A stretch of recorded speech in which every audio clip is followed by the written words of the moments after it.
we are speaking some blasphemy to some Spider-Man fans right now. And that's good. That's good because somebody has to do it. Welcome to the Weekly Fix podcast, where we're just two friends talking about our passions within movies, TV shows, gaming, and comics. Thanks for checking out the podcast. We hope you like it. Welcome back. We're so happy to be here. We're dropping on a Tuesday again with a 1 week blip on a Wednesday, but we're back and we are so excited to talk about MCU Villains today. This was a fan request made by Jackie, and we are so thankful to be able to come to you today and break down this list. I'm Zane, your host. Join with me is my co-host Jacob, and I am so glad that he is back with us. We are not together today, unfortunately, but that means he's moved in and he's got his setup ready. Jacob, how's your week going? It's been great, man. It's been so fun. Finally being able to play some games again. I've been back on the grind a little bit, just enjoying some time off before I start my new job. So been able to really relax finally and just get to have some fun and enjoy Jacksonville a little bit more. Got to do a little bit of comic book shopping, which I think you got to do a little bit of comic book shopping recently. I know you picked up a new Moon Knight issue, I believe, which is super exciting and super cool. Did.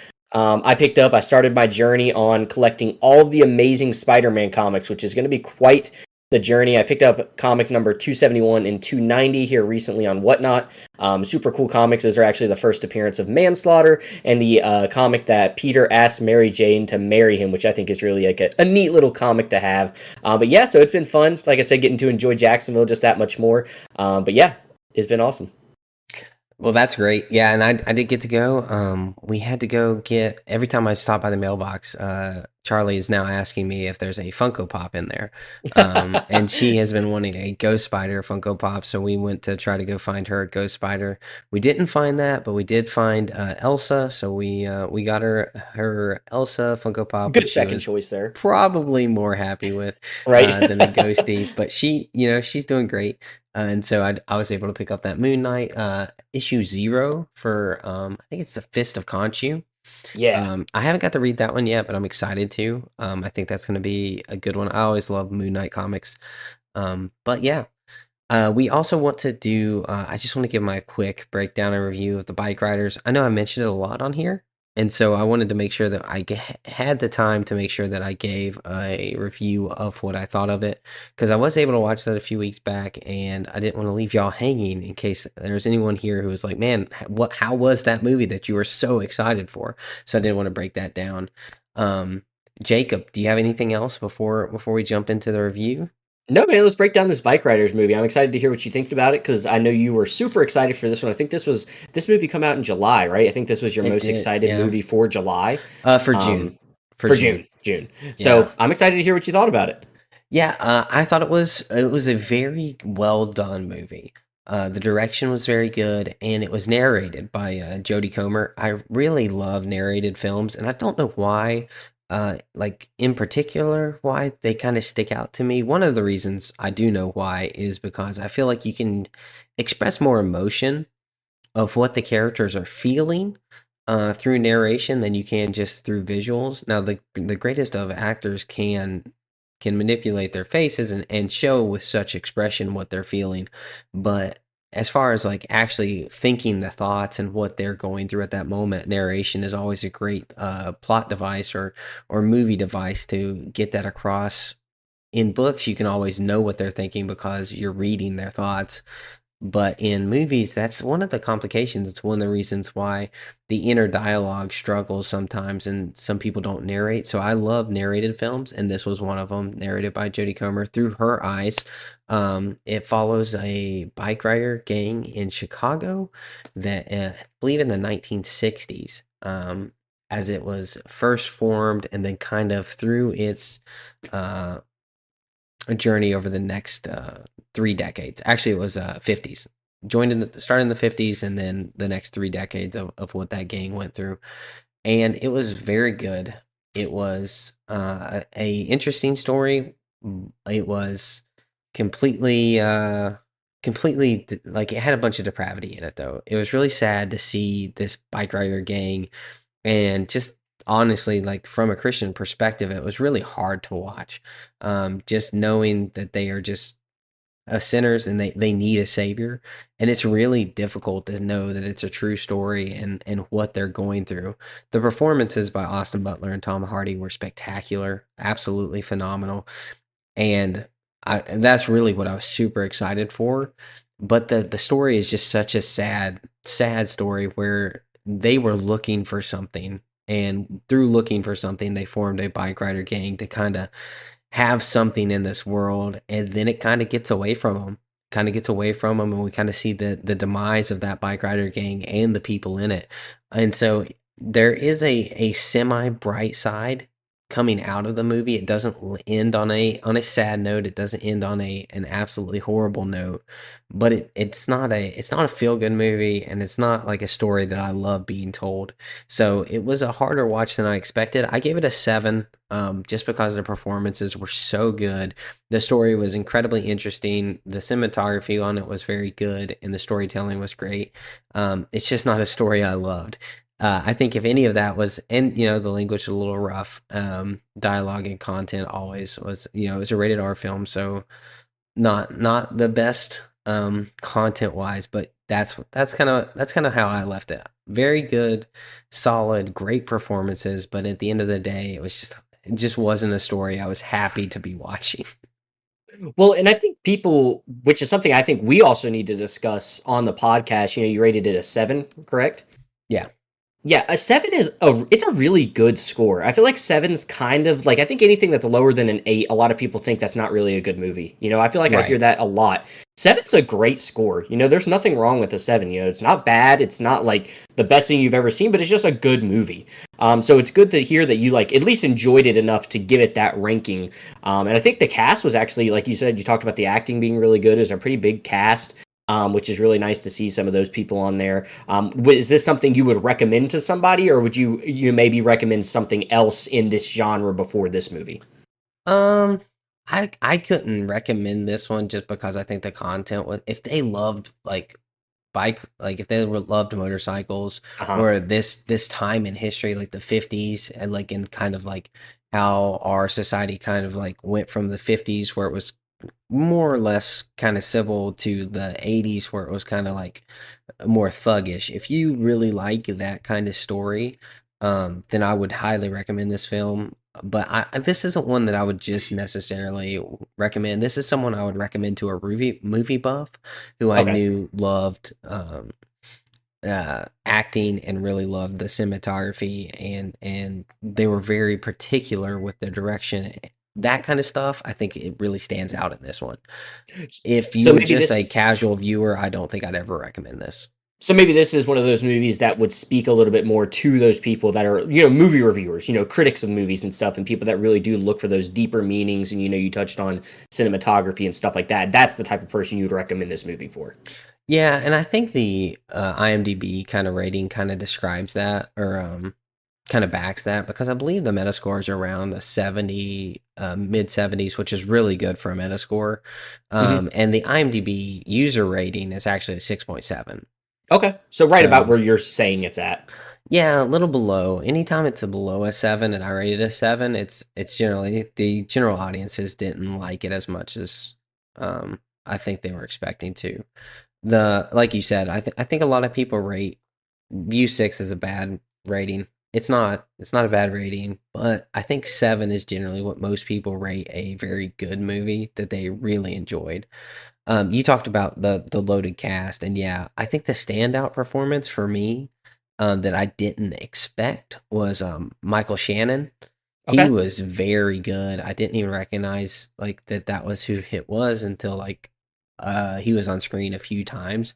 So that was really cool. And then Norman Reedus is in it, which was really good to see. And then Toby Wallace plays a young kid in the film, and that was really cool to see him kind of, because I'd never seen him before in anything, but he did a really good job with what he was given, and I really liked it. Yeah, that's awesome. It's a movie I think I like that timepiece. I think that's a really fun time in history to learn about something and, watch how things kind of were. And I think you said, was this based on a true story? It is based on a true story. It's based off of a novel written by a photographer who Okay. followed the group, So he was with it at the formation of it, and then at the end, I believe he went off to college to finish his degree or something, and then came back and kind of checked up to see where the group was. And so they fill in the blanks. They don't take a break in the movie, but it's pretty much entirely written from his novel. That's what this movie was based off of. Yeah, I think that's really cool too. I think it always adds a little bit more. You touched on it was kind of hard to watch seeing them make those decisions they made just because of, our beliefs, how we feel about those things. I think that's makes the movie hit a little harder though, is when like this is real. People actually live this type of life. So no, I think that's awesome. I think 7, like I said, is a really good rating. Is this something, do you like this era of movies, like this setting? Or is this generally something that you're not the biggest fan of? It's not necessarily this era that I'm drawn to. This era I feel like is such a unique piece where it's almost on the edge of like what I like, but not quite. So I kind of like earlier pieces or in the 80s fully. Okay. I'm not quite sure why I'm drawn that way, but this timepiece really isn't. I think American Graffiti is one of the movies that really stands out during this type of time frame, and so and man, that might even be the wrong time frame. I'm not sure, but I just don't know too many movies around the 50s to like 70s that I'm very fond of set in that time period anyway. Yeah, for sure. Well, I think that's awesome. I think that's a great review. As someone that hasn't seen it, I feel like you touched on a lot of things that I would want to know without really giving any spoilers. So I think that was a fantastic review. And I don't know if there's anything else you wanted to talk about. And if you did want to talk about some spoilers, you're more than welcome to. But No. no, I think that was a great review. There's not really too many spoilers. It was a true story, and I did say like how it kind of ended, but I don't want to go Yeah. too deep into it. Because I know we got something we're both very excited to talk about with our MCU rankings. I did go and watch It Ends With Us with Chelsea this week or last week, and so that was very good. So if anyone wants to hear an It Ends With Us review, I'd be happy to do that. I had a great time at the theater with my wife. So, but yeah, do you want to hop right into our MCU rankings? Yeah, let's do it. I'm excited. I think this is a list, I've liked our last week's episode. I liked it a lot, doing characters you love to hate. I think that's super fun. But I think this one I'm a little bit more excited for. I think this one's a little bit easier of a concept in a way to understand like what we're going for. We're just picking the top villains. So this is going to be really fun. I'm excited to hear who you have on my list or on your list and who I have on my list. I think it's going to be really fun. And we have a couple of honorable mentions that we wanted to do. And then you had the idea of doing a villain that we thought was done dirty in the MCU. And I thought that was a fantastic idea. So I'm super excited to see who you have for that pick. But if you would go ahead and start us off, would you like to start with our done dirty villain? Oh, absolutely. And I think this is pretty much I think if anyone has listened to the podcast for the entire like length of our runs, they know what character I'm talking about because he's probably the only one that I've been outspokenly angry about how he was done. But they had a great director coming off a great run. They grabbed one of the best actors in Hollywood in the comic book gang, and then they gave him Gore the God Butcher, and they just absolutely butchered him. It was so bad. They go and get one of the best actors in Hollywood, Christian Bale, and they give him got Gore, and it should have been a home run. It absolutely should have been a very good, solid pick. They have one of the best comic book runs to pull from. And I actually read after I had seen the movies and was even more disappointed by how done dirty he was. It's disheartening to kind of see great content taken, manipulated, and then not living up to its potential. And I think that's exactly what Gore the God Butcher was done to.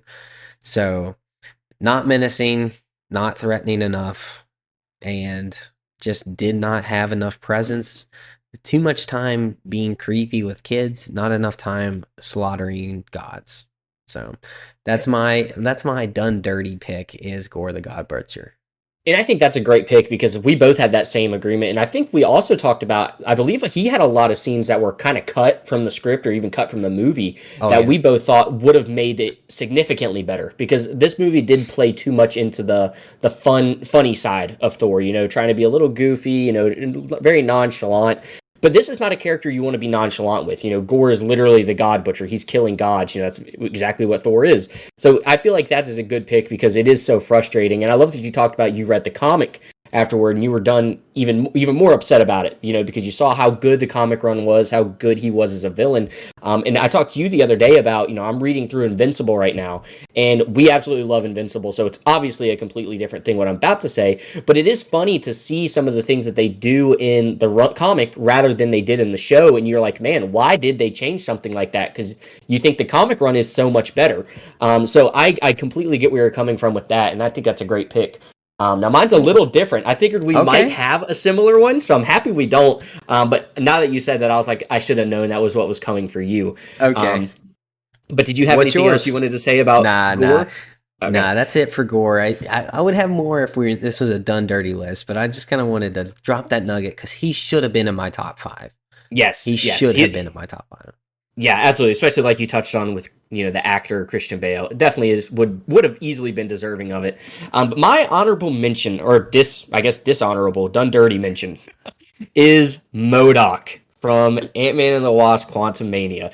I just Okay. did not like that version of MODOK that we got. I didn't like, his just like, and I know MODOK's not like a super serious villain. Like I know there's comic runs of him being funny. There's even a TV show where I think the whole TV show, I think it's on Hulu maybe, it's just kind of like a running joke the whole time. So I understand like people might have liked that take of MODOK, but I would have really liked to seen, a more menacing version of him.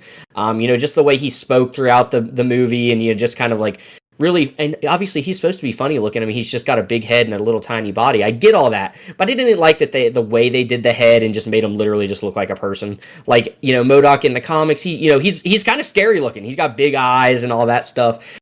So I wish they would have done a little bit more with that. And I think that's a movie that we both kind of felt like was just lacking overall. It felt like there were some things that needed to be done in the movie, but weren't. So that was my done dirty mention. I really like MODOK as a villain. I think it could have been really fun and made the movie a lot better if he was done better. But Okay. yeah, for some reason, that's the one that came to my head when you said you wanted, let's pick one that we didn't like or we felt was done dirty. And that's who I had to go with for this pick. Yeah, honestly, I actually liked what they did with him. I enjoyed Quantumania more than probably, I would say 80% of the fandom, at least. Yeah.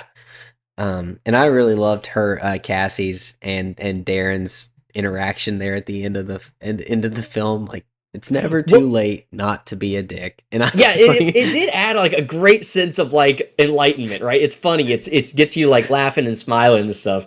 I felt like that was that's like not the whole MODOK you movie. wanted to see. Yeah, I felt like that, to me personally, that was just like the whole movie. It was just like this back and forth banter. And that would have been fine if it was just some parts, but it felt like it was just a little too much. So that's why I had to pick him personally. And I said, this was definitely a personal pick because like you just said, I know people that thought he was one of the best parts of that movie because it was funny and it did bring some joy to the movie. But just for me personally, that's not what I was wanting when I heard he was going to be in it. So that is my done dirty. Yeah, and I have no connection to him at all. And when everyone was excited and being like, "Hey, like he looks stupid," and I'm like, "He looks stupid in the comics." Like, I don't know why everyone's upset. Like, so, but I get that. I get that. That's a good pick. That's a very solid pick. Yeah. So I guess we'll go ahead and start with our honorable mentions. We'll go ahead and talk about some of our MCU villains that we think were fantastic in their roles. Why don't you want to go ahead and continue to start us off with your honorable mention? I think you had a couple. If you want to go ahead and rattle off your few, I'd love to hear what you got. Oh no, I'm not gonna go through them all because it feels unfair because there's just so many. There's so many that I love that I don't want to do. I don't want to do dirty, but one I think the one that deserves to be on this list, but just doesn't shine as bright as the others on this list is Hela for me. I think Hela's my honorable mention, and I'll go through my rating kind of critiques for the first one with like kind of what I was picking based off of, and but I don't want to go into too deep of details, but she did not make it. Hela was close. I really wanted to put her in there. I think the performance was great. I think her threat was exactly what it needed to be, but she just got beat out by some significantly top tier villains. I think that's a good pick. I agree because I think Thor, man, you got a little bit of a Thor thing going on. You got I Gore as love your done Thor, dude. dirty, and Hela's missing from the list. No, I agree though because Thor is such a powerful, hero. He's one of the most probably. Some people would argue he's probably the strongest Avenger when you're He just is talking the about like strongest Avenger. sheer strength and ability, right? So Yeah, his villains do need to be up to par, right? We felt like yeah. Gore wasn't there. I think Hela was a good villain, but I do Oh get what yeah, you're I think saying she's though, where great. she does kind of just miss that cut of the top five. I completely agree with that. I think it's presence. I think the reason she missed it for me was her presence in the movie was separate from Thor. Okay. It was, he had to journey. He was with the Grandmaster for significantly longer than he was with Hela. She has an amazing impact at the start, and then she's a side story, and then she comes in strong at the end. But I think we're really just missing uh, that conflict for the entirety of the script. I think if they would have had more conflict throughout the movie, I think she definitely reaches that level. And Okay. I love uh, Thor Ragnarok. It's in my top five. I think it's number 6 on my all-time movie rankings for the MCU. But yeah, I think that's kind of what missed. I think the thread that she kind of pulled throughout was not there for me. So, but Yeah, I yeah, completely understand that. That's a good honorable mention.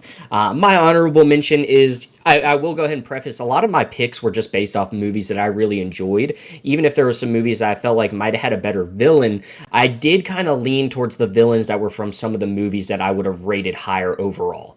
yep. And that's kind of where this honorable mention comes in. I went with Baron Zemo as my honorable mention Okay. just because I love Civil War so much. And when I was looking through some list of MCU villains, one of the lists I was looking through made a pretty good point. They were talking about reasons as to why some villains were stronger. And I love the fact that, he was the one that was really able to break apart the Avengers. So many people had tried, so many people had tried to get them to turn on each other. Loki's, that's his big thing is he wants them to turn on each other in the first Avengers movie. And it turns out that he's able to do it just from really being that inside guy, kind of trying to get people to, understand where they came from and things like that. So I just love Civil War so much. And I feel like that movie is not as good if he's not the one pulling the strings and getting them all to disagree and ultimately hate each other, by the end of it. So that's why he was my honorable mention. Yeah. I think Captain Ross is actually the villain of that film. Okay. Okay. No, Fair enough. I mean, I'm totally joking. I was just trying to be a contrarian. But no, great pick. He's definitely an amazing villain, and he's worthy to be in the conversations. I think number 6 is a good spot for him. I don't think he makes top 10 for me for okay. villains. Spoiler And like I alert. said, Yeah, I did didn't kind make of it for just me. lean into that. I love Civil War so much. It's such a good MCU movie. And so I feel like that kind of let him slide in there. Yeah, it's super funny because the villains that I pick, I kind of put like where their movies that they were in were rated, and I'm gonna 3 of my villains are not top 10 movies for me. Okay.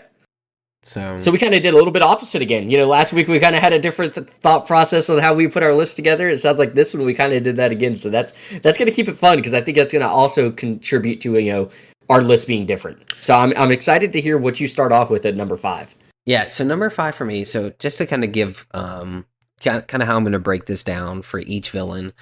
I'm judging these villains based off of their threat, their personal connection to the antagonist or to the hero.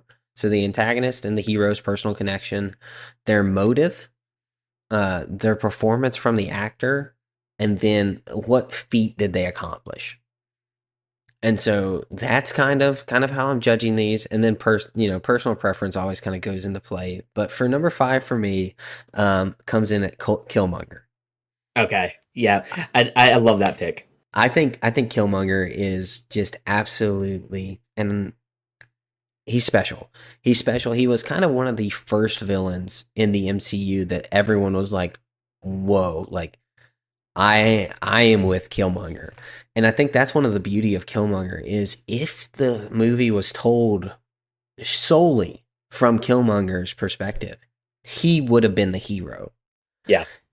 He's born, with lesser than. Um, he doesn't have it everything together. His dad tells him these great stories of Wakanda and what he could have, but he's out. He's out doing the mission, so he doesn't get the benefit from any of that.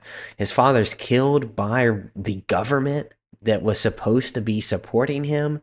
Then they leave him to his own devices. He trains for his whole life just to get back at those villains that killed his father. And then he goes and topples the government that did it. I think that's just what an amazing story to be told, but we got to see it from the other side. So I think his motives are completely justified. The way he does it is incorrect, and that's why he is the villain. The performance by Michael B. Jordan is phenomenal. He nails his lines. He nails the charisma, the swag, the threat. His feat actually beating the Black Panther in the one-on-one fight is wow. That's an amazing moment. Thinking that he ascends to king, is ruling Wakanda, and then the personal connection, having that cousin to cousin bloodline, the fact that he is actually heir to the throne, he does have a rightful claim to it. I think all of those just make for an absolute fabulous villain who really deserves to be recognized as top tier. Even though I did want to knock him off for a few others, I just couldn't do it because he's just too good. Well, and Killmonger is definitely, like you touched on, a fan favorite, and I love the point that you brought up. He is one of those first villains you're kind of like, I can kind of get behind him a little bit. I kind of like what he's doing. I like you touched on swag, I like his style. I like the way he went about things. So I think that's a very deserving pick because I think he really did kind of shape and change what we almost looked for a little bit in Marvel villains, because I feel like ever since that, we've kind of been looking for those villains that we kind of can agree with a little bit and can understand a little bit. And he definitely does that exactly. Yeah. Whenever you can resonate with the villain and still dislike them because of what they're doing, I think that's always a great moment, because you're not on, like, when I watch this movie, I'm not cheering for Killmonger. And I think one of the beautiful things that Ryan Coogler does is he waits until the end to show that his dad was killed. And yeah, so it keeps you thinking. Well, you don't understand why why that resonation with him comes later. So you're never conflicted between cheering for him or T'Challa during the movie until the end. And then you're, oh, okay, I get it. Now it's all making sense. Wow, he really is deserving of this. And it kind of makes you take a second look at the movie. But the first watch, you're full Team T'Challa. And I think that's really good because you do want your heroes to be the heroes. Yeah, the line is never blurred for him, for T'Challa. It's always, right. Like you said, that first watch, you are for sure rooting for him. And you kind of, if you liked Killmonger before you found that out, you just thought he was cool. Like, he's just kind of has that arrogance and that, just cool factor, So, no, I think that's a great pick. Now, for my number 5, I had to pick someone from Spider-Man just because he's my favorite Marvel hero. I love Spider-Man. And this is actually one of my favorite Marvel villains. And a lot of this is just due to I think he's cool. I love the way that he uses his powers. I think his costume design is fantastic. So I went with Mysterio for number 5. Oh, man, that's a good one. I just love Quentin Beck. And I think the acting for that role, Jake Gyllenhaal just absolutely knocks it out of the park. I think he does such a good job. He's kind of that same thing. If you're not a Spider-Man fan, when you first see him come onto the screen, you're probably like, oh, he's cool. He's helping him at first. You think he is anyway.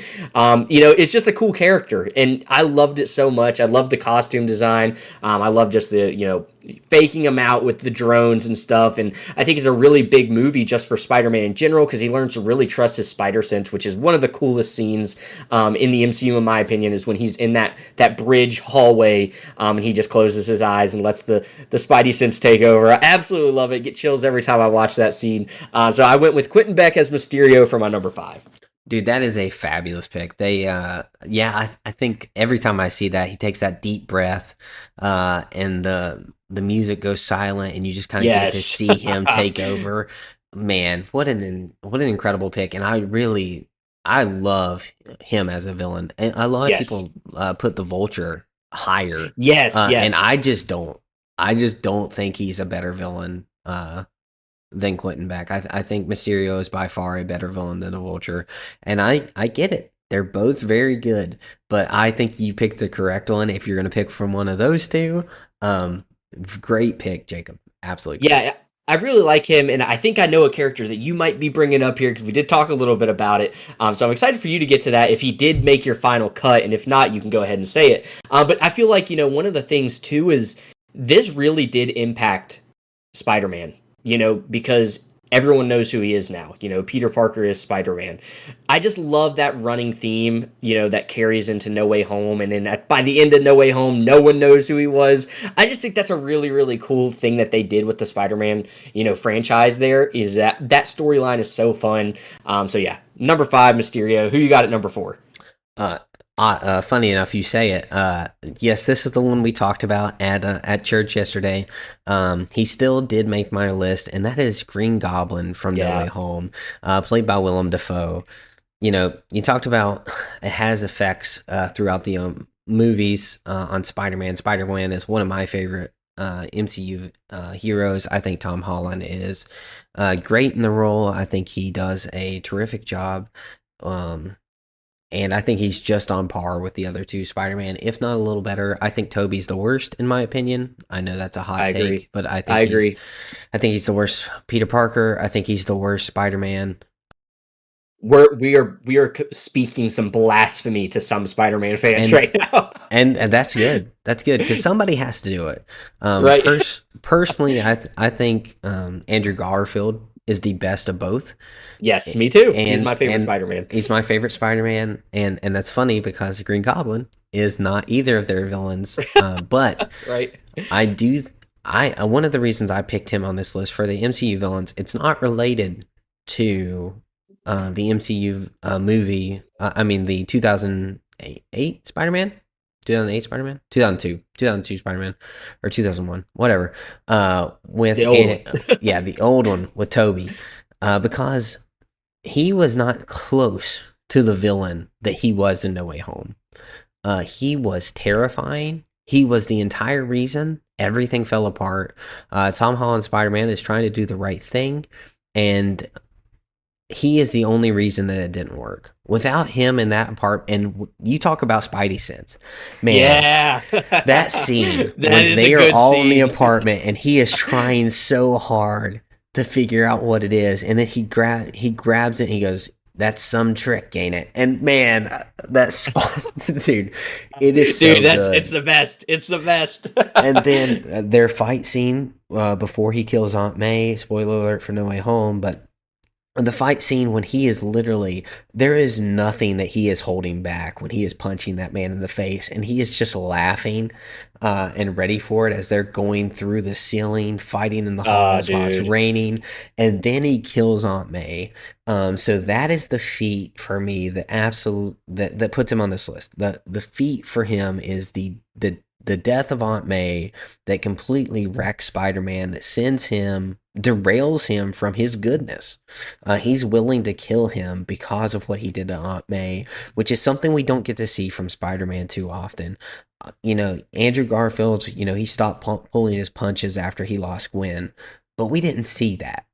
We still saw him I at the end of know. that. We still saw him at the end of that movie being the jovial, "Hey kid, I got it from here." Smacks a mechanical rhino with a thing, but it doesn't seem like he's lost hope. Tom Holland lost hope in that movie. And that was because of Green Goblin. And then even the final fight scene, we don't get that touching moment where Toby stops Spider-Man. I'm gonna say Tom, where Toby stops Tom from stabbing Green Goblin and absolutely like wrecking his own personal conscience and maybe never being able to forgive himself or become the hero that he should have been, that he's going to be. But he breaks this. This is just sets on course for the Spider-Man we're going to get, because without this villain, that movie goes different, and it doesn't become one of my top 10 MCU films because I think his catalyst in that film was so strong and so needed that he outshines every villain in that movie. It's not even Oh yeah, close. yeah, it is. No, it's not at all. So No, when you can stand up to and then Alfred Molina, Doc Ock, he's great in that film, and I'm glad he was back. But if I could have just had a Green Goblin versus Spider-Man movie again, I would, because that was so good. And so he ranks number 4 for me. Just his threat was immense because he killed it. His motive is insanity, which I love. Insanity and power. I think that's a good motive. His personal connection comes from his recent he's already been in the movies before, and he knows Spider-Man and he hates Spider-Man. So he has the personal connection, but our Spider-Man doesn't, and that's really good. I think that's a very interesting dynamic to pull from and a great way to use multiverse, and then killing Aunt May, the sadness that is a feat. I'm sad that was the feat, but it was, and so that's why he ranks it 4th for me. the only, literally, my biggest complaint with the Green Goblin in that movie is they wasted his suit. We only got to see the suit for like that one opening scene. Yeah, I wish we'd have got to see more of that, but all those other things are so true. He is such a good villain, and I love all the things you touched on. Green Goblin is really, the pinnacle, I feel like, of Spider-Man villains. I feel like when people think of Spider-Man and they think of a villain, 9 times out of 10, they're probably going to think of the Green Goblin, which is awesome. He's such a good character. I think Willem Dafoe might be, talking about our list of top villains, he may be the best, he's arguably the best actor of the top villains that we're going to talk about here. It's incredible what he's able to accomplish. His range is really good. We see him go into that kind of feeble, crazy old man to just this menacing, villain. And I think that's so cool that he's able to do that range. You can kind of start to believe that he's really trying to be good. He's really trying to get help, but he never was. And I think that's such a good dynamic. So I love that pick for number 4. Anytime someone says a Spider-Man villain or anything Spider-Man related on their list, I'm a fan. Oh, you're gonna be happy. I knew you'd like that. We even talked about it, and I know you didn't quite agree, but I think it was. I knew that you wouldn't be upset with that pick. No, not at all. Not at all. So I All think right. that's a really great one. Now my number 4 is definitely going to be my most controversial one. And this Uh one oh. for me is just because of it sets up the MCU in such a way that I think it's really important. So for my number 4, it's an Iron Man villain from the first Iron Man movie, and it's Obadiah Stone, or Ironmonger. And I just love his. Wow. Yeah, it's a tough one for me because I know a lot of people are gonna be like, really, out of all the MCU villains, you picked him at number 4. No, I just think the importance of what that movie overall did for the MCU, and I think he does a really good job. I think it's a really fun movie. I think for, starting a universe like the MCU was setting out to accomplish, he was the perfect villain. Iron Man's not this invincible, soldier that he ends up turning into, but he just shows up and he wrecks whoever's there and then he leaves. He really did have to fight some things, and I love that this wasn't just a fight, in 2 suits. This was a fight like in a courtroom setting, over the business, him losing, his shares in the company. All that stuff I think adds up to making him just a really good and intriguing villain to make Iron Man deal with the things he had to do. And Iron Man's kind of oblivious to it for a little while. He doesn't think that, Obadiah, I guess it's like his uncle in a sense, his father figure, if you will. He doesn't think he would ever do something like that to him. And I think that's just such a good dynamic. I absolutely love his role in the movie. And I think it's just really important to realize the importance that he did have just in setting up the MCU and just being that good first villain. So that's what I love so much about him. And that's why I went ahead and gave him the nod at number 4. Okay, hey, I disagree with the pick, but I agree with all of your reasoning, if that makes sense. I think, Yeah, no, for sure. I yeah, know a lot of people will disagree with that being number 4 because I even think there have been villains that are probably better. I just think his importance and his significance to the MCU. And I think Iron Man might be my most watched MCU movie, the first Iron Man. I love yeah. that movie. So it definitely plays into it. I think he's a really great villain. Well, and Jeff Bridges' performance in that is really good. I Yes. think he's a very good actor, and so yeah, definitely a Yep. good It's. performance. He has personal stakes, he has personal connection. Mhm. Uh, so I definitely understand. He's a good villain. I don't disagree with that at all. Yeah, so again, I think there are some people that probably could have made the list over him, but I just think overall significance and importance to a franchise, I just love the role he played. All right, so that's your number 4, right? That's my number 4. So cracking into the top 3, who you got at number 3? Number 3, maybe not a surprise for most because of maybe a recent podcast, but cracking in at number 3 is Namor. Okay, okay. I love Namor. I mean, he is such a good villain, and this is another one. I think just Ryan just really knows how to direct a villain. I think he knows how to make his villains compelling. I think he knows how to put stakes at it and not cheer for them, but completely understand what's going on, what their thought process is, and why they're doing it. Needless. I think of like when I think of like bad villains, I think of like I'm trying to think of the not Dormammu, but the other villain from the first Doctor Strange. Oh, the Mystic Arts guy. I know who you're Yeah, talking about. I yeah, can't think of like his name though. So that character was Caecilius, which is played by Mads Mikkelsen. that's right, Caecilius. But you know, Caecilius really, his motives are really kind of stupid. Yeah, It's heresy. You know, he doesn't really believe what's going on. But you know, Namor is just defending his country, yeah. or his, you know, his way of life, his nationality, his people. You know, they were done wrong. We get to see the backstory of what they came from, how what they had to endure, and how they survived, and what they've developed. And the risk of losing that and the respect he has of his people is so great. He doesn't have the personal connection, which is one of the downfalls for this movie for me. But because we get to see our lead going through so much pain with the loss of her brother, we're not, you know, we're experiencing that emotional trauma. The fact that he's not emotionally tied to Shuri doesn't really hurt it as much because there's so much emotion throughout the film. And so his threat is he has the ability for world domination, and he can do it. You know, he's posing complete threat on the surface world, and I don't doubt for a second that if they went up against any other nation that he would have won. And so there's an immense threat. His motives are great. He's just defending his country. He's standing for his people. His people have been done wrong. They've had to live in the shadows for so long, and it's time for him to stop putting up with the pollution and stop putting up with everyone doing what they're supposed, like not respecting their land, their way of life, their place. And then the performance. I think Herta does an amazing job as Namor. I think his speech patterns, his pacing, his athleticism, his fighting style, I think it was all great. It was done well. The Feather Serpent God, and his presence, his stage, it's all on him, right? And so, and then his feat, he conquered Wakanda. Yeah. Like he took them out, and he killed the queen of Wakanda in her own house.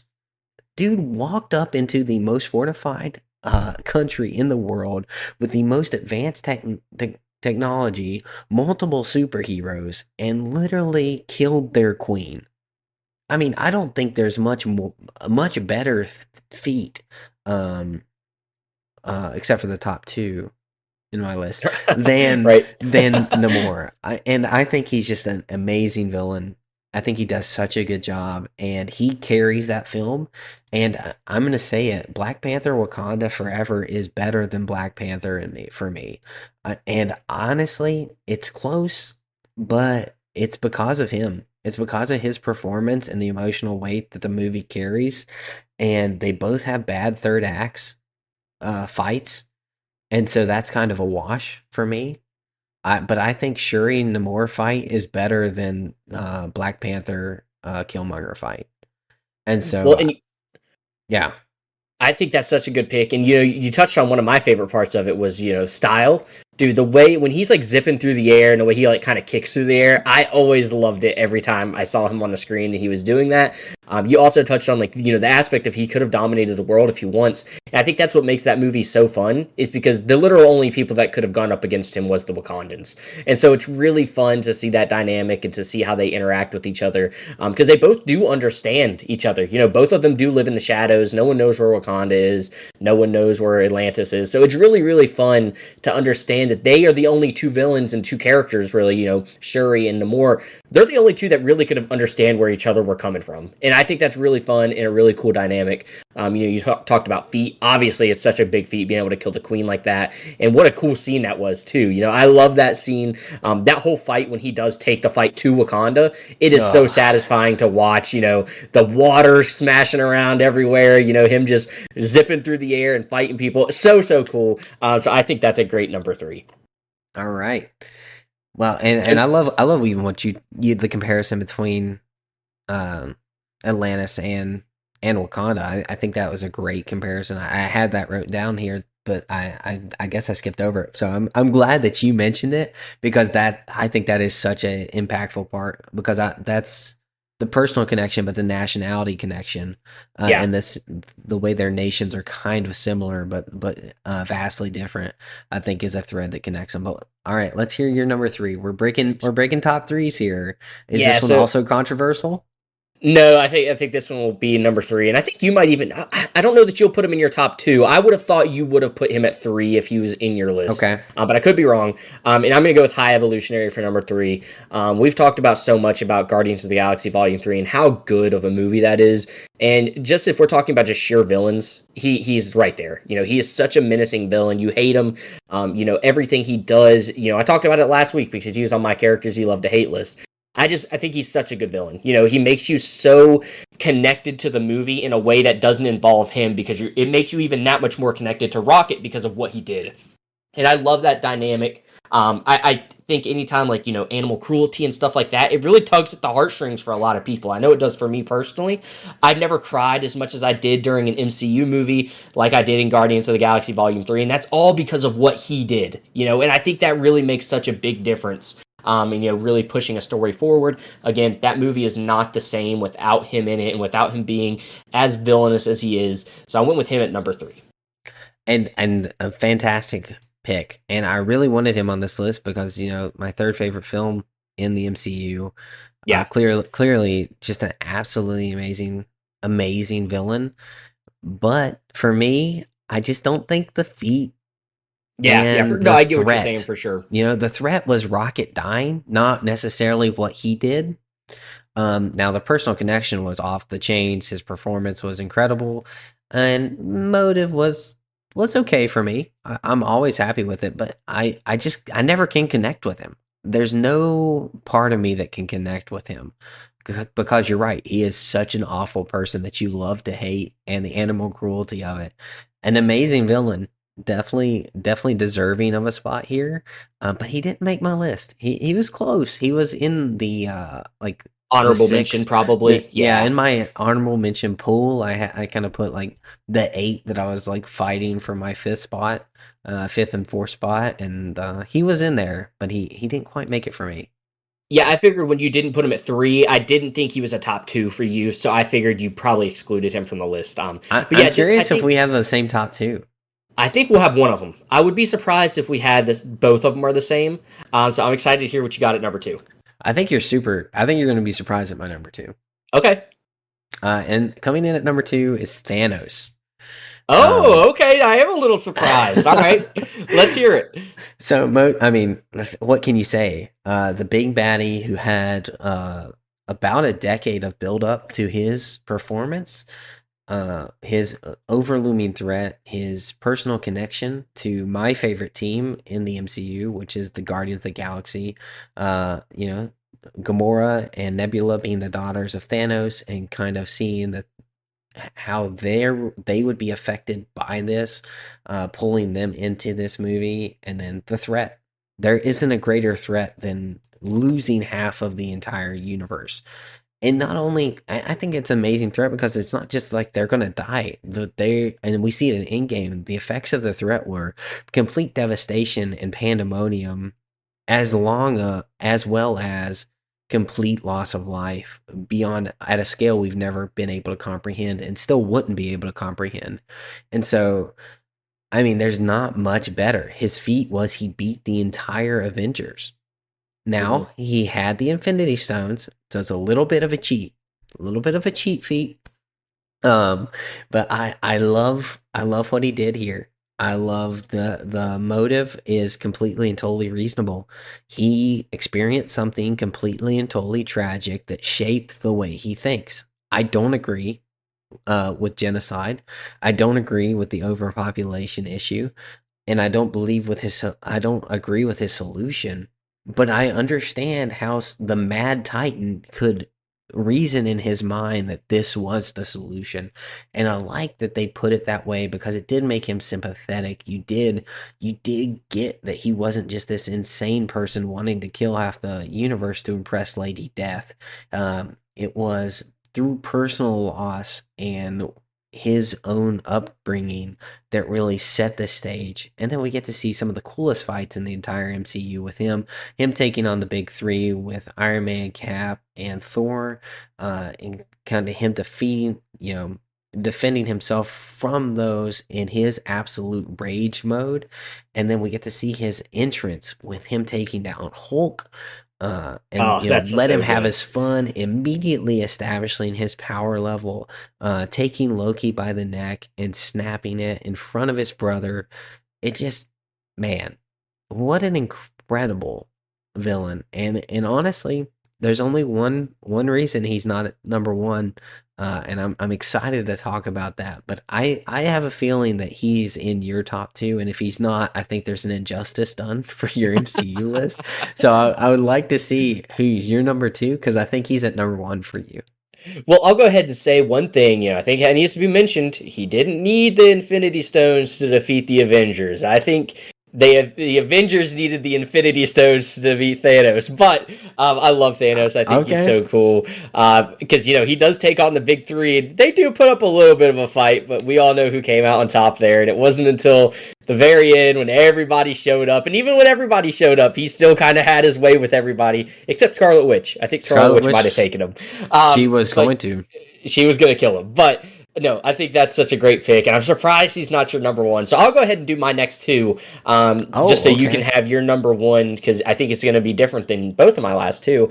So number two for me is, I think, the most underrated MCU movie, and that is from Avengers: Age of Ultron, and I went with Ultron at number two. Mm, I just love that such a movie. good pick. I think it is such a good movie, and I think that movie gets so much hate and just it's so underappreciated. It's definitely my most watched Avengers movie because I just love everything about it. I think the setting is cool. I think Ultron is such a cool character. I love all the scenes that we get throughout the movie. I love it. I think it's so cool. I love his character design. Obviously that's a running theme for me. The character's got to look cool, and he does look really cool. I just love Ultron. Like I said, I think it's such an underrated character and it's such an underrated movie. But Ultron for me is probably it might be my second favorite Avengers movie, Age of Ultron, right behind Infinity War. I love Whoa, it so more than much. Endgame? Yeah, something about it. I love it. I think it's so fun, and it kind of is Whoa. more. I think the reason why I would say that is because Endgame is so much of a bigger movie, if this makes sense. Yeah. Ultron's a little more grounded. It's got some more fun in it. Like I love just, dude, there's so much cool stuff in that movie. Well, I But saw a no, cool thing about it is that it's the only movie where the Avengers start together and end together in the movie. And I think that's a really good thing to think about. Like, that's the only Avengers movie where we have a full team from start to finish. And that's really cool. It's number 9 for me in my MCU ranking. I think I think it is incredibly underrated. I think it's getting a little bit more love now than it did. yeah, But I still agree. I think it is underrated for most people. well, and it's we got the Hulk fighting, the Hulk Buster. It's just so good. There's so much cool stuff in that movie. But no, Ultron's such a good villain. I love the end. When him and Vision are having their little conversation, and Vision's like, "No, they're curious people. I'm happy to be around the humans." And Ultron says, "Well, you're born yet, or you're so naive." And Vision's like, "Well, I was born yesterday." I just love that stuff Yeah. between the movie, that banter. Him and Vision is a really fun concept because they were both created by Tony Stark. arc, and I think it's really, really fun to see that play out. But Ultron takes it at number 2. Well, and James Spader's performance in that, and his voice acting and his motion Yes. capture is so menacing. I kind of always go back to the scene between him and Claw in when he's going to buy the vibranium from him, and I think that Yes, like yes. is such a menacingly terrifying because like he didn't like the goal there was not to rip his arm off, but out of his rage, and you kind of get to see the humanity of even a machine. He rips the dude's arm off, which I think is awesome and Yes. awesomely terrifying for a villain. You know, I don't think it's good to be ripping people's arms off, but I think that's a great scene for a villain to kind of set like he wasn't even in his final form yet, and he was Yeah. still able to do that thing. And I really think that's a great pick. I'm surprised it's at number 2 for you, but he was in my honorable mentions as well. So it's not like he wasn't even considered for me, because he definitely was. And I think anyone who can take on the Avengers in a larger scene is worthy of a top 5 pick. Yeah, it's super cool. I love the scene where they're defending like the core on that the floating planet or ice or whatever you call it. You know how I forget what that area is even called. But I just love that scene. Yeah, no. So number 2 for me is Ultron, and then number 1, the Mad Titan. I mean, Thanos is the coolest villain in the MCU in my opinion. He's just awesome. I love the way he speaks. It's so elegant. It's so put together. It's so thoughtful. All those things is really I think are so cool. You touched on the Hulk and him establishing his power level. I love that stuff. I think his armor design is so cool. I love his like dual-bladed sword that he uses, like when Iron Man shoots the lasers at him and he's just spinning it. I love that stuff. I think it's so cool. So all the things you talked about, I'll keep it short and sweet because we've already discussed them a little bit. But Thanos at number 1. Well, I think I again, he was my number 1. When I made this list, I said, man, Thanos number 1. That was what I started with. And so then I kind of went through the threats and kind of my rating criteria, and I actually changed mine. So I kind of want you to guess. I can't imagine you're not able to guess him. But who's maybe one of the most personal connected villains in the MCU? I'm trying to think of who you would pick, and Kang keeps coming to my mind, but I don't think, just because he never got his chance to really shine. Loki, I think that was the best version of him that we got as He Who Remains. But I'm trying to think of who a personal connection would be that would really have you put him at number 1. And maybe the only other thing I could think of is Ego. Did you pick Ego at number 1 from Guardians of the Galaxy? Ego was almost number 5 for me. Okay. Him and Hela were a tight fight, but no, actually number 1 is Loki. Okay, from the first Avengers movie. From all of it. Okay, from the first Avengers. Yeah, that's fair enough. Yeah, for his entire arc, I think honestly, Loki's most underrated movie is Thor: The Dark World. I think because of Loki was in that film and his betrayal and everything that he still does in Thor: The Dark World, he makes that movie watchable. And I love Tom Hiddleston's performance. Oh, you get to see in Thor 1, you get to see his betrayal, his upbringing. You understand why. He was stolen by a colonizing country, or I guess this was planet realm, took him from his home world where he was rightfully to be king, raised them as his own without telling him, and then held that over him, which allowed him to never be king of Asgard because of things that they did to him, which led him to turning on his own kindred, his own people that he truly did love. And you get to see that in Thor: The Dark World when his mother passes away, when Frigga dies, and the absolute emotional turmoil that he's going through in that cell. He's completely disheveled and broken. He's a broken man. And so we get to see his performance, his character arc, and then his threat. We get to see him in Thor 1, and you think he dies. He's almost thwarts Thor when he sends him to Earth and almost gets destroyed. He almost is successful in ruling Asgard. He is in Thor: The Dark World. He is ruling Asgard. He takes the seat from Odin, putting him in Odin's seat and banishing him. And then in the Avengers 1, he beats the Avengers. He beats the Avengers, and they have to come back. If he doesn't kill Coulson, he wins. And I Yeah. think his threat and the power that he has, the personal connection, the performance, and then the feat of beating the Avengers, ruling Asgard, all of his trickery, and then what he's willing to do after living a thousand years with Thor and still being evil enough to turn. And then his biggest moment at all is the Loki TV series where he's redeemed. And we get to see him become the god of stories and totally correct his story, turn from what he was into who he is now.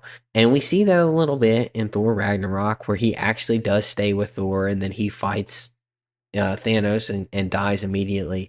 But we really get to see the culmination of his arc in his own television show, which is my favorite MCU show by far.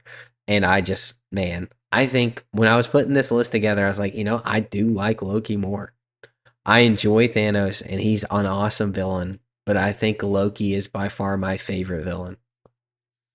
And you can't argue it because he is also, though, like, in significance to me is important. I think what they do at the time which they play the villain is important. It's why I picked Ironmonger, Obadiah Stone at number 4 for me. He's the first Avengers villain, and I think that's really important because they learned how to fight together as a team from him being the villain. And I think all those things play a big role when we're talking about, who are the best villains, and like I said, important, like the significance is a big deal. And I think that one's such a good one for that reason alone, just because without him, the Avengers aren't who they are, and they don't learn how to deal with someone like him because he's a special type of person. He's not your everyday run-of-the-mill villain. He's got some really different motives, which always makes things a lot more fun. So I love that pick. I did want to put Loki on my list. I had thought about it so much, and I ultimately decided not to just because of the fact that he does get redeemed. I think just because now he is, I was like, he's not a villain to me anymore. So that's kind of why I went with no Loki on my list. It's not to say he wasn't a villain. So I'm happy you added him because he is super important to just being a villain. But to me, I was like, he's redeemed. I can't put him on my list. So I'm glad that you did put him on the list because I didn't want to because I was like, I don't know if that's acceptable anymore. So that's awesome. I think it's acceptable. Clearly, he's my number one. But yeah, I do get that. But I think that's also a character arc is also incredibly important for a villain. And I think that's there's several villains. I think of like even Apollo Creed, right? Apollo Creed is an antagonist in the Rocky films who becomes his beloved friend who is the instigation for Rocky 4.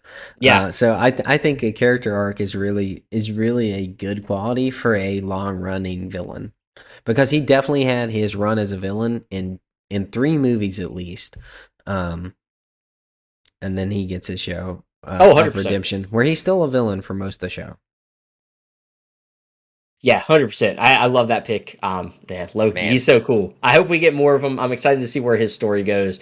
Because out of all our characters, he's really the only one that still has an option to still be part of the MCU in some capacity. Oh, no. Absolutely not. Oh, who else is there? I think Namor has the biggest chance. But do you think he's still a villain at this point? I feel like he would kind of be part of the good team at this point. Well, I feel like he's going to be more of a villain than Loki would be. Oh, well, yeah, for sure. That makes sense. So, again, Namor and Loki, I guess that is the only ones, though, on our list, though, that still could possibly be in the MCU moving forward. So, I do have a bomb for you if you're excited. But for Vision Quest, James Spader has signed on to return as Ultron.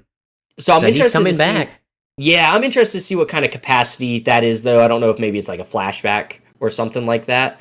So that'll be interesting to see. I sure hope so. That would be super cool. But he's coming back. I mean, it's confirmed. Yeah, no, he'll be there. But which is pretty cool. Yeah. So that's our top 5, though. What do you think? Absolutely. Are you happy with your list after you've really sat down and talked about it? Because I know sometimes after I do a top 5 list, I'm like, maybe I shouldn't have picked that person. Are you still happy with the list you put together? I think I'm incredibly satisfied with my list. I think it took a minute for me to kind of like really kind of work through them and kind of hit those checkpoints of like what am I rating them off of? Because at any time I could have put Ego in there because I love his connection to Peter Quill and the overlooming threat, and his performance I think is one of the underrated performances in the MCU. So I mean I could have put him in there, but he's the only one that I really would like to have in this list. Okay. But and then Hella obviously because she was my runner up. But her and Ego and Hella were the two that I was like, I'd really love to throw those in there. But I mean, maybe we should have just done a top 10. But that's no, I'm satisfied with my top 5. And you? Oh, I love my list. I'm still happy with it, even with, I know I'm excited to hear what people, if anyone has anything to say about our list. I'm excited to hear what people think about the Ironmonger making my top 5 and stuff like that. And I'm also excited to see what people think about you not putting Thanos at number 1. So I'm excited. I think it was a really fun list. And guys, this was a fan suggestion. Like he said, Jackie recommended this to us earlier on this a couple weeks ago, I guess it was at this point. Yeah. So if you guys would like to have your input on the podcast, and there's something you'd like to hear us talk about, make sure to reach out to us because obviously we listen. So if you guys, maybe there's a random list of something, anything like that, this was top 5 MCU villains. There's so much stuff out there that we could list and put together. So if you guys are interested in more of this stuff, make sure to reach out to us on our socials, with whatever list you have for us. Yeah, but next week, we have Rings of Power. Have you watched? Are you caught up? Nope. I doubt it. I will not. I'm only one episode away. I just have to finish the very last episode. Man, so I'll get there, but we will have something to talk about. I don't know. I forget why we quit. Those episodes, it's not really like one of those TV shows that are like 45 minutes long. I think the finale to that one's like an hour and like 20 minutes or something like that. So it was a long commitment. It's only an hour long. Well, just still longer than 45 minutes, but it's like 15 minutes, dude. But it's like one of those things. I was like, I really don't feel like watching that right now. So no, I'll get to it. I'll definitely be ready for the next for this season 2 premiere. I really do. I've talked about this on the podcast before. Season 1 just really did not grasp me. It was too slow. There's just a lot of things I was just like, this is just taking too long to get there. But I do think season 2 is going to be a lot better because I think season 1 was a really big setup. So I'm hoping that's the case anyway. I hope, once we get going in season 2, it picks up a lot quicker. But no, I'm excited to have something to talk about weekly. I think that always makes it fun to keep up with something. So that's super cool. Man, we had different opinions of this show because I could not wait to watch it. I actually got up and watched it before work. Yeah, no, every day I that it haven't even finished it. And you didn't even finish it. You're like, I can't. I don't want to watch this. And Zane's like waking up at like 4 a.m. to watch it. Yep. It is a beautiful show. It looks stunning. Man. But I think potentially the best visuals in a TV show I've ever seen. Yeah, it might be. It's incredible. It's incredible. But hey, maybe you'll like the finale. I hope so.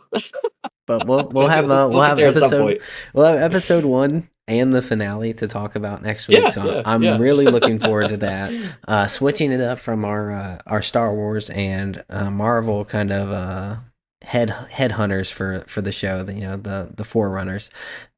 We get to switch it up to one of my favorite franchises, which is Lord of the Rings. So I'm very excited to be talking Lord of the Rings. So. But yeah, with that, Jackie, this is your episode. So I hope you enjoyed it. And everyone else, thanks for tuning in. I hope we catch you next week to talk about Rings of Power. But with that, this is the Weekly Fix, signing off.